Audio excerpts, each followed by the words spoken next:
अस्सलाम वालेकुम जी। आज हम बना रहे हैं ज़र्दा चावल। अब देखिए मैंने ये पानी ऊपर रख दिया था। अब इसके अंदर डालूँगी कलर। ज़र्दा चावल बनाने के लिए ये मैंने रंग डाल दिए और इसके अंदर मैं ऐड करूँगी चावल। चावल मैंने आधा घंटा पहले भिगो दिए थे। देखिए ये चावल मैंने कलर डाल के उबाल लिए थे। ये चावल मेरे रेडी हो गए हैं। अब इसको मैंने छानती हूँ, पानी में निकालती हूँ इसके अंदर से। ये देखिए पानी मैंने निकाल लिया इसके अंदर से सारा।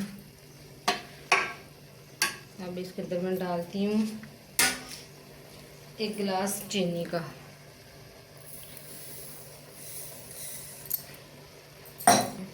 एक 2 टेबल स्पून मैंने ऑयल के डाले हैं। 10 मिनट के लिए इनको मैंने दम पे छोड़ दिया। ये चावल माशाल्लाह तैयार हो गए। हम डालते हैं